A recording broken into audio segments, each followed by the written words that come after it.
ETF index mutual funds నేర్చుకుని stock మార్కెట్లో రాణించాలనుకుంటున్నారా? వెంటనే ఈ నెంబర్కి కాల్ చేయండి. హలో నమస్తే, వెల్కమ్ టు సుమన్ టీవీ. ప్రస్తుతం మనతో పాటు law of attraction and ho'oponopono trainer Harika గారు ఉన్నారు. వీతో ఈ రోజు కొన్ని విషయాలు మాట్లాడదాం. హలో అండి హారిక గారు, నమస్తే. నమస్తే. సో లా ఆఫ్ అట్రాక్షన్ అంటున్నారు, యూనివర్స్ అంటున్నారు, మేనిఫెస్టేషన్ అంటున్నారు, అఫర్మేషన్స్ అంటున్నారు. చాలా మందికి కన్ఫ్యూజన్ ఉంటుంది. అసలు లా ఆఫ్ అట్రాక్షన్ అంటే ఏంటి? అసలు లా ఆఫ్ అట్రాక్షన్ లో ఊరికే యూనివర్స్ అంటూ ఉంటారు. అసలు యూనివర్స్ అంటే ఏంటంటే అదే అన్న మనకి అంటే అనుకున్నది జరుగుతుంది, యూనివర్స్ ఇచ్చేస్తుంది అని అంటున్నారు. అసలు యూనివర్స్ ఏంటి?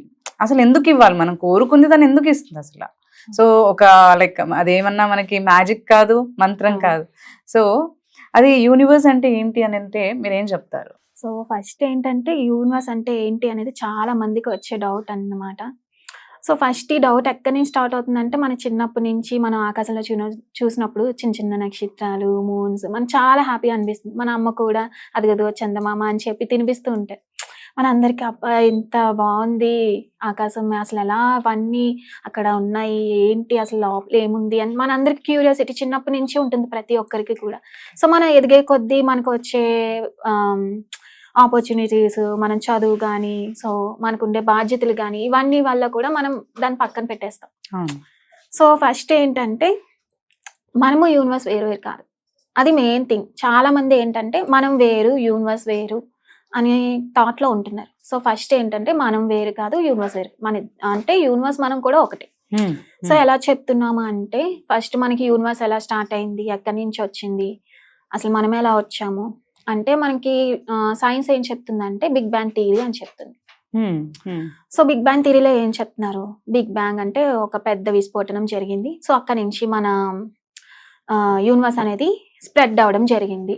సో ఇప్పటికి స్ప్రెడ్ అవుతూనే ఉంది, ఇంకా ఇన్ఫినిటీ అన్నమాట. ఎక్కడి వరకు ఉందనేది మనం కూడా ఇంకా కనిపెట్టలేదు. సో అందుకే మనం అనంతమైన విశ్వం అంటున్నాం. So unlimited. సో మనం కోరుకున్న కోరికలు కూడా అందరూ లిమిటెడ్ గా కోరుకోవద్దు. యూనివర్స్ అనేది అన్లిమిటెడ్. సో మన కోరికలు కూడా దానికి కూడా లిమిట్స్ ఉండద్దు, మనం ఎంతైనా కోరుకోవచ్చు, దానికి హద్దులు పెట్టద్దు అని చెప్తారు. సో ఈవెన్ మనీ కావచ్చు, ఏదైనా. సో మనం ఏదైనా మనీ విషయంలో వచ్చినప్పుడు ఇంతే కావాలి, నాకు 1 లక్ష కావాలి నాకు, లేదా ఇంతే ఒక అమౌంట్ ఫిక్స్ అయిపోతాం. సో అక్కడ లిమిట్స్ ఏవి పెట్టుకోవాల్సిన అవసరం లేదు. సో అన్లిమిటెడ్ గా యూనివర్స్ ని అడగచ్చు, అది ఎంతైనా మనకి ఇస్తుంది.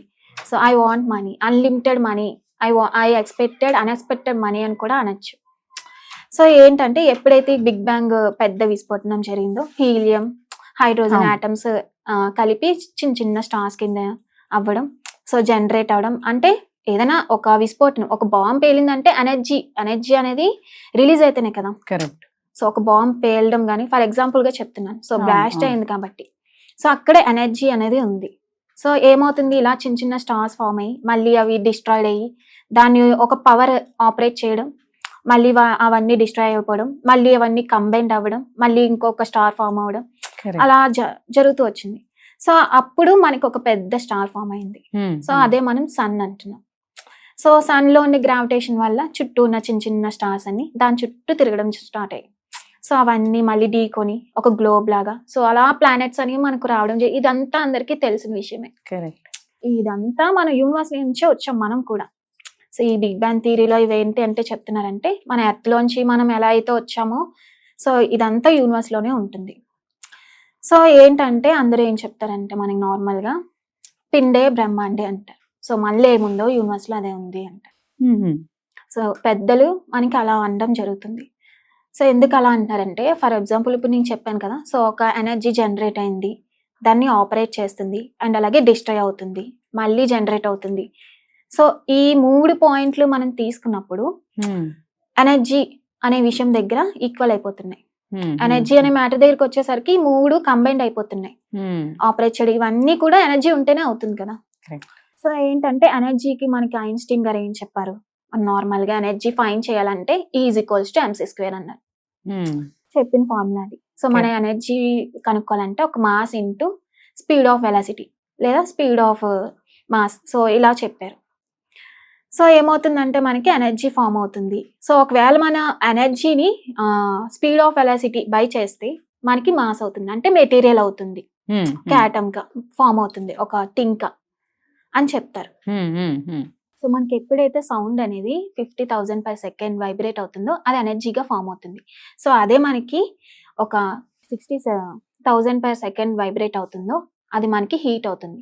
అదే ఒక 70,000 per second అవుతుందో అది మనకి వైబ్రేషన్ అవుతుంది. సో మనకి ఏదైతే థాట్స్ అంటే వీటన్నిటికన్నా మనకి ఎక్కువ ఎనర్జీ రిలీజ్ చేసేది ఏంటంటే మన యొక్క ఆలోచన.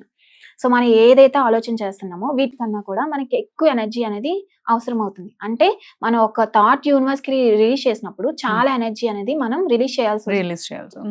సో అక్కడ ఇక్కడ కనెక్షన్ ఏంటి అంటే మనం నార్మల్ గా జనరల్ గా ఏదైనా థింగ్ కానీ మనం కానీ ఈ భూమి మీద ఉండే ప్రతి వస్తువు కూడా ఎనర్జీ అంటాం. సో ప్రతిదీ వైబ్రేట్ అవుతూ ఉంటుంది, ప్రతి దానికి ఎనర్జీ ఉంటుంది. మనం ఏం మాట్లాడినా అవి రిసీవ్ చేసుకుంటూ ఉంటాయి. ఈవెన్ వాల్స్ అయినా, వాచ్ అయినా, ఈ రింగ్స్ అయినా, ఏవైనా సరే ప్రతి ప్రాణం ఉన్నదే అనుకుంటూ ఉంటారు చాలా మంది. సో ప్రాణం లేని దానికి కూడా ఎనర్జీ ఉంటుంది. సో ఏంటంటే ఇక్కడ మనలో ఏంటంటే ఆటమ్స్, న్యూరాన్, ప్రోటాన్, ఎలక్ట్రాన్స్ అనేవి ఉంటాయి. సో అవి వాటి పరిధి నుంచి బయటికి రాకుండా మ్యాగ్నెటిక్ ఎనర్జీ అనేది ఉంటుంది అని అందరికీ తెలుసు. సో మనలో ఏదైతే ఉందో సో యూనివర్స్ లో చూస్తే సేమ్ అది కూడా ఆటమ్స్. సో వాటి పరిధిని అవి దాటకుండా ఒక ఎనర్జీ ఫీల్డ్ లో తిరుగుతూ ఉంటాయి. సో ఇక్కడ మనం అబ్జర్వ్ చేస్తే మనలో ఏది ఉందో యూనివర్స్ లో కూడా అదే ఉంది. సో చాలా మంది ఏంటంటే మనం వేరు, యూనివర్స్ వేరు అనుకుంటుంటారు. సో ఇక్కడ ఏంటంటే మనలో ఏది ఉందో యూనివర్స్ లో అదే ఉంది. సో మనం ఎప్పుడైతే ఒక కోరికను మనకి ఇది కావాలి అని మనం అనుకుంటూ ఉంటామో సో ఆ ఎనర్జీ ఏమవుతుందంటే ఏదో ఒక సోర్స్ కి, ఈ యూనివర్స్ లో ఉండే ఏదో ఒక సోర్స్ కి కనెక్ట్ అయ్యి సో అది మేనిఫెస్టేషన్ జరుగుతుంది. సైన్స్ యూనివర్స్ అంటున్నారు మీరు. ఎస్. సో కాబట్టి మనము యూనివర్స్ వేరు వేరు కాదు, రెండు ఒకటే. సో మనం అన్లిమిటెడ్ గా ఏదైనా అడగచ్చు యూనివర్స్ ని. దీనికి హద్దు అంటూ లేదు. అనంతమైన విశ్వం మీకు ఏదైనా ఇవ్వగలదు. బట్ కాకపోతే మనకి యూనివర్స్ కి ఉన్న కనెక్షన్ మనమే పోగొట్టుకుంటున్నాం. ఎందుకంటే మనలోంచి వచ్చే నెగటివ్ థాట్స్ వల్ల ఈ కనెక్షన్ ఏదైతే ఉందో అది కట్ అయిపోతుంది. సో దాని వల్ల మనం ఏమనుకుంటున్నాం అంటే మనం వేరు, యూనివర్స్ వేరు. అంటే మనం అనుకున్నది జరిగినప్పుడు మనం అలా ఫీల్ అవ్వము. సో మనం అనుకుంటున్నాము యూనివర్స్ ఇచ్చేస్తుంది, సో యూనివర్స్ మనం ఒకటే, నేను ఏదనుకున్నా అది జరుగుతుంది అనుకున్నాం. బట్ ఎప్పుడైతే మనలో నెగిటివిటీ ఎక్కువ అవుతుందో మనం ఏది అనుకున్నా అది జరగదు, దానికి క్వైట్ ఆపోజిట్ గా జరగడం స్టార్ట్ అవుతుంది. ఎందుకంటే మనం ఆలోచించేది ఒకటి, బయట రియాలిటీ ఒకటి. సో అప్పుడు మన ఫీలింగ్ ఎలా ఉంటుందంటే మనం యూనివర్స్ వేరు వేరు, సో మనం దాన్ని అడగాలి, మనం అడిగితేనే ఇస్తుంది. అది నిజమే, అడగాలి. ఎందుకు ఆ పొజిషన్ మనం ఎందుకు తెచ్చుకున్నాం అంటే మనలో ఉన్న నెగిటివిటీ ఎక్కువైనట్టు. సో పాజిటివ్ ఎక్కువైనప్పుడు మనం అడగాల్సిన అవసరం లేదు. జస్ట్ మీకు చిన్న థాట్ వస్తే అది మేనిఫెస్టేషన్ అయిపోతుంది. అంటే మీరు అంత ఎనర్జీలో, అంటే యూనివర్స్ మీరు ఒకే ఎనర్జీలో ఉన్నప్పుడు జస్ట్ మీ మైండ్ లో ఒక ఇమేజ్ వచ్చినా లేదా ఒక పర్సన్ గుర్తొచ్చినా ఏదైనా ఒక థాట్ వచ్చినా వెంటనే అది మేనిఫెస్టేషన్ అవ్వడం మీరు చూడగలరు, ఎక్స్పీరియన్స్ చేయగలరు. సో ఇక్కడ మనకి వచ్చిన మెయిన్ ప్రాబ్లం ఏంటంటే యూనివర్స్ మనం వేరు వేరు అనేది పీపుల్ లో చాలా ఎక్కువ అవుతుంది. సో ఈ విధంగా మనకి యూనివర్స్ కి ఉన్న సంబంధం అయితే ఇదన్నమాట. థ్యాంక్ యూ అండి. థ్యాంక్ యూ హారిక గారు.